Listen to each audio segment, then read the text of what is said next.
27वीं आईनी तरमीम के तहत विफाकी आईनी अदालत का क़याम। जस्टिस अमीनुद्दीन खान आईनी अदालत के पहले चीफ जस्टिस तैनात। नोटिफिकेशन जारी कर दिया गया। वज़ीर-ए-आज़म शहबाज शरीफ ने जस्टिस अमीनुद्दीन को चीफ जस्टिस आईनी अदालत लगाने की एडवाइस सदर मुमलिकत को भेजी।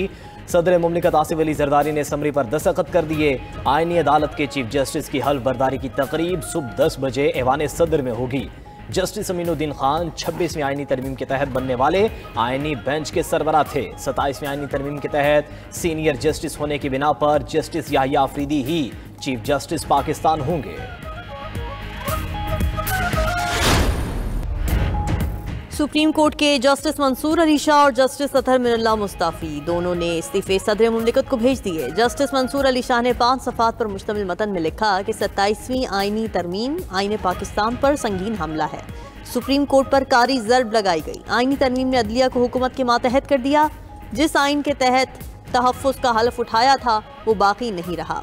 इंसाफ आम आदमी से दूर, कमज़ोर ताकतवर के सामने बेबस। इस नाजुक मोड़ पर 2 ही रास्ते थे, या तो ऐसे निज़ाम का हिस्सा बनकर रहूं या फिर इसके खिलाफ खड़े होकर ओहदे से दस्तबरदार हो जाऊं। ओहदे से वाबस्ता रहने का आईनी दरअंदाजी पर खामोश रजामंदी होती जो कबूल नहीं। जस्टिस मंसूर ने अपने इस्तीफे के आखिर पर अहमद फराज के अशार भी लिखे।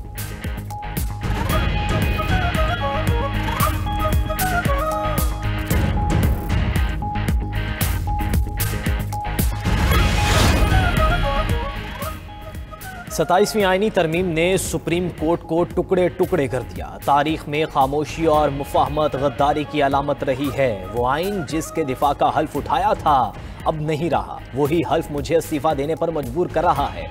जस्टिस अतहर मिनल्लाह के इस्तीफे का मतन मजीद लिखा कि मैंने खुद को कायल करने की बहुत कोशिश की कि शायद ऐसा नहीं, मगर मैं इससे बड़ा हमला किसी और पर नहीं देख सकता, क्योंकि अब जो नई बुनियादें रखी जा रही हैं वो सिर्फ इस आइन की कब्र पर इस्तेवार की जा रही हैं। जो बाकी रह गया है वो महज एक साया है। उधर सरबराह law and justice commission Makhdoom Ali Khan भी 27वीं आईनी तरमीम की मंजूरी के तनाजुर में मुस्ताफी हो गए।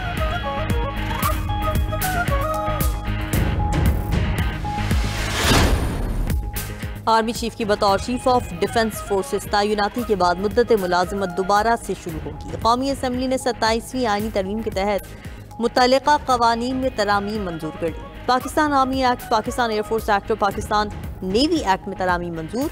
तीनों बिल वज़ीर दिफा ख्वाजा आसिफ ने पेश किए। आर्मी चीफ का बतौर चीफ ऑफ डिफेंस फोर्सेस तैनाती का नोटिफिकेशन जारी। CDF की तैनाती वज़ीर आज़म करेंगे। ओहदे की मुद्दत तैनाती के बाद 5 साल तक होगी। वज़ीर क़ानून आज़म नज़ीर तारड़ की कौमी असम्बली में वजाहत। मज़ीद कहा यह तरामीम नई नहीं 27वीं आईनी तरमीम के तहत की गई हैं। फील्ड मार्शल के ओहदे को आईनी तहफ़्फ़ुज़ दिया गया है। कौमी असम्बली में वफाकी आईनी अदालत के क़याम से मुताल्लिक़ प्रैक्टिस एंड प्रोसीजर तरमीमी बिल 2025 भी कसरत राय से मंजूर।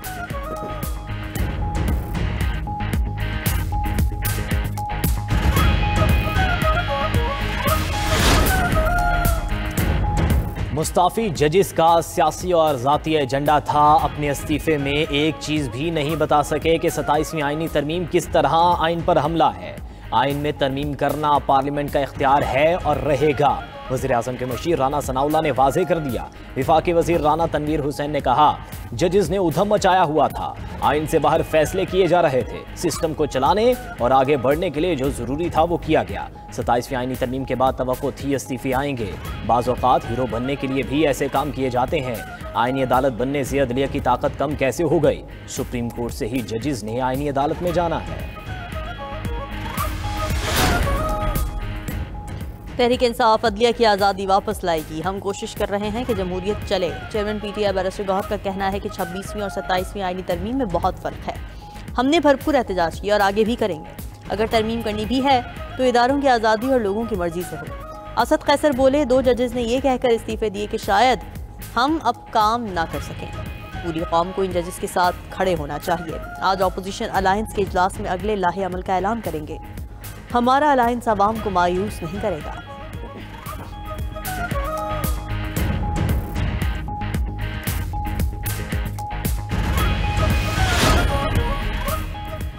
सदर मुमलिकत आसिफ अली जरदारी ने 27वीं आईनी तरमीम के बिल पर दस्तखत कर दिए। बिल आइन का हिस्सा बन गया। तरमीम दोनों ऐवानों से मंजूर हो चुकी है। बिल में शामिल नई तरामीम आज सेनेट से भी 2 तिहाई अक्सरियत से मंजूर कराई गई। तरमीम के हक में 64 और मुखालिफत में 4 वोट पड़े। पीटीआई अरकान का सेनेट में एहतजाज, कॉपियां फाड़ दी, चेयरमैन डाइस के सामने धरना, नारेबाजी, वोटिंग के अमल का बाइकआउट किया। सेनेटर सैफुल आबड़ो और अहमद खान ने आईनी तरमीम के हक में वोट दिया, जेयूआई ने तरमीम के खिलाफ वोट दिए।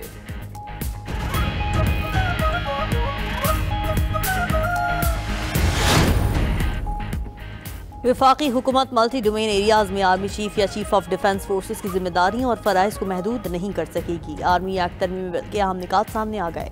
वज़ीर आज़म चीफ ऑफ डिफेंस फोर्सेस की सिफारिश पर 3 साल के लिए commander of national strategic command का तकर्रुर करेंगे, जिसे मजीद 3 साल के लिए दोबारा तयनात भी किया जा सकेगा। कमांडर नेशनल स्ट्रैटेजिक कमांड की तकर्रुरी, दोबारा तकर्रुरी या तौसी को किसी भी अदालत में चैलेंज नहीं किया जा सकेगा। आर्मी एक्ट में रिटायरमेंट की उम्र, सर्विस की मियाद और उनको हटाना कमांडर नेशनल स्ट्रैटेजिक कमांड पर लागू नहीं होगा।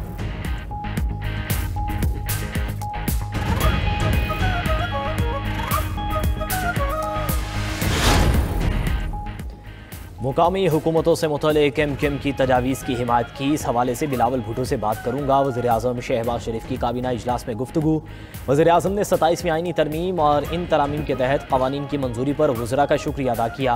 वज़ीर आज़म शहबाज शरीफ की बरतानवी हाई कमीशन में शाह चार्ल्स की सालगिरह की तकरीब में शिरकत, मुबारकबाद पेश की। शाह चार्ल्स स्वाइम और मलका बरतानिया को दौरा पाकिस्तान की दावत भी दी। तकरीब से खिताब में शहबाज शरीफ ने कहा, दहशत गर्दी आलमी अमन के लिए बहुत बड़ा ख़तरा है। पाकिस्तान दहशत गर्दी जड़ से ख़त्म करने के लिए पुरअज़्म है।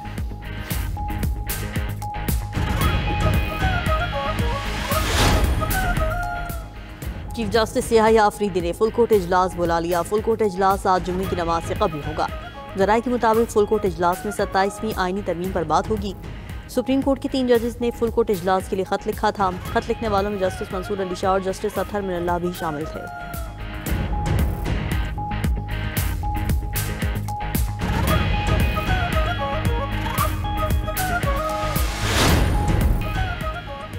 सेनेटर फैसल वावड़ा बानी पीटीआई की रिहाई के ख्वाहिशमंद। वज़ीर आला खैबर पख्तूनख्वा को बानी पीटीआई की रिहाई के लिए मशवरा भी दे दिया। कहते हैं सुहेल आफरीदी वज़ीर आज़म और सदर से मिलकर बानी पीटीआई के लिए राह हमवार करें। सुहेल आफरीदी ने जिरगा वाला अच्छा काम किया। खैबर पख्तूनख्वा हुकूमत को एतमाद में लेना चाहिए।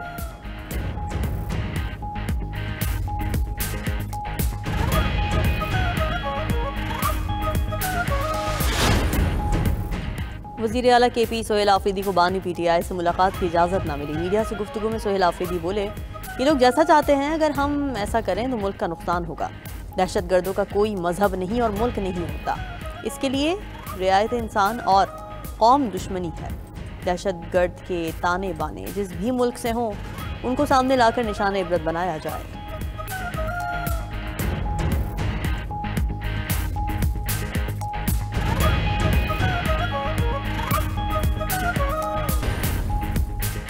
रूसी बंदरगाहों पर गैर मुल्की हैकर्स के साइबर हमले। पोर्ट हुकाम के मुताबिक कोयले और मिनरल की बरामदात में खलल डालने की कोशिश की गई। Baltic, Black Sea, Far East और आर्टिक रीजन में टर्मिनल्स को निशाना बनाने की कोशिश नाकाम बना दी।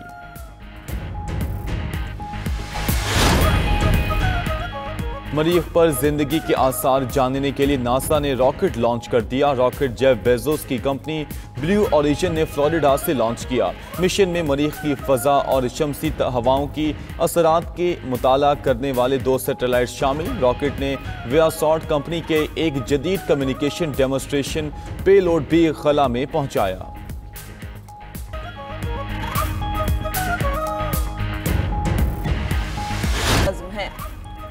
BBC ने तकरीर की एडिटिंग पर अमरीकी सदर से माफी मांग ली। तर्जुमान BBC के मुताबिक बोर्ड के सरबराह ने ट्रंप की कानूनी टीम के खत का जवाब दे दिया।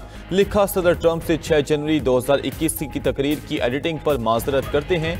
एडिट की गई तकरीर दोबारा नशर नहीं की जाएगी। सदर ट्रंप के वकला ने $1 अरब हर्जाने के लिए मुकदमा दायर करने की धमकी दी थी।